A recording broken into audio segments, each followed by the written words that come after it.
ये कहानी है अविनाश की। अविनाश अपनी पत्नी अंजलि के साथ रहता था। अंजलि देखने में तो काफ़ी खूबसूरत थी, लेकिन वो बचपन से ही अंधी थी। उसे कुछ भी नज़र नहीं आता था। लेकिन अविनाश अपनी पत्नी से बहुत मोहब्बत करता था। एक दिन अविनाश अपने किसी घर के काम से घर से बाहर गया था कि तभी उसकी गैर मौजूदगी में उसके चचा का लड़का राज आ जाता है और आकर प्रिया से पूछता है। हेलो भाभी जी, कैसी हैं आप? मैं ठीक हूँ, लेकिन आप कौन हैं भाई साहब? अरे आपने मुझे नहीं पहचाना? मैं अविनाश के चचा का बेटा राज हूँ। अरे आप मुझे पहचानेंगी कैसे? मैं आपकी शादी में जो नहीं आया था।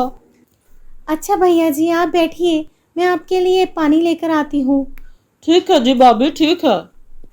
जब प्रिया पानी लाकर राज को देती है तो पानी पकड़ने के बहाने राज उसके हाथ को टच करने लगता है।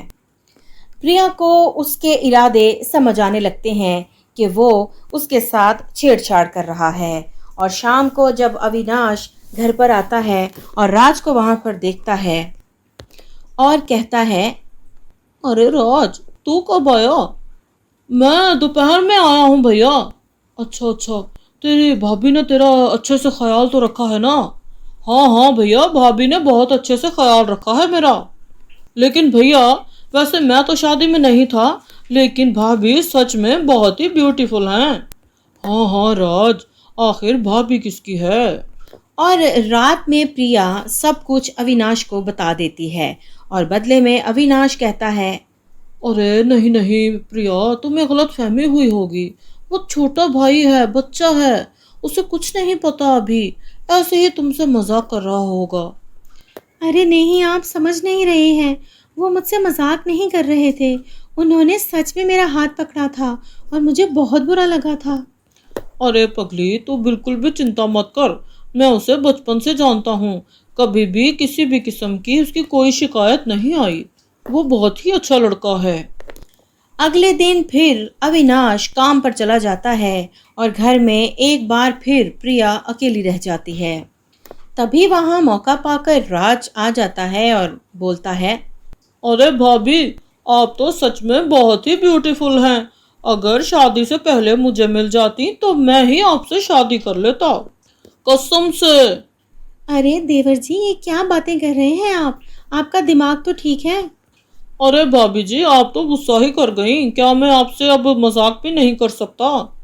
देवर जी, मजाक अपनी जगह होता है और ये बातें अपनी जगह।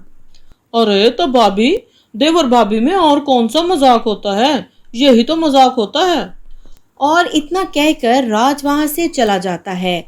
शाम को जब अविनाश घर वापस आता है तो प्रिया फिर से सारी बात उसे बता देती है।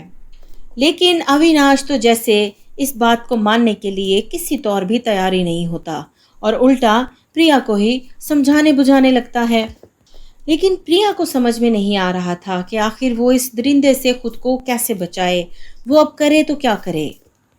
अगले दिन सुबह अविनाश ऑफिस जाने से पहले प्रिया से कहता है। प्रिया मेरी जान, मैं रात में थोड़ा देर हो जाएगी आने में, तो तुम खाना पीना खा के सो जाना। और हाँ, राज को भी ठीक से खाना दे देना। ये बात सुनकर प्रिया काफ़ी परेशान हो जाती है कि अगर आज रात को अविनाश घर पे नहीं होगा तो ये दरिंदा कहीं उसके साथ कुछ गलत ना कर ले।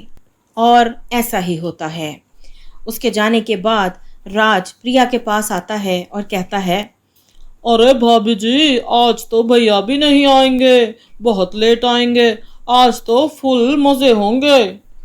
अरे भाभी, आज एक दफा जिंदगी का मजा तो लीजिए।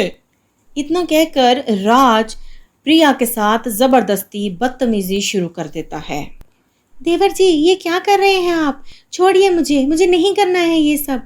मैं कहती हूँ मुझे छोड़ दीजिए।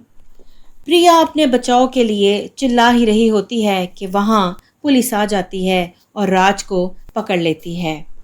और थोड़ी ही देर के बाद अविनाश भी आ जाता है और कहता है।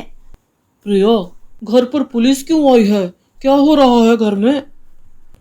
जब आप चले गए थे तो ये मुझसे बदतमीजी कर रहा था। मैंने ये सब बातें पहले से ही पुलिस को बता दी थी। उन्होंने मेरे रूम में कैमरा फिट कर दिया था और अब कैमरे में सब कुछ रिकॉर्ड हो गया है।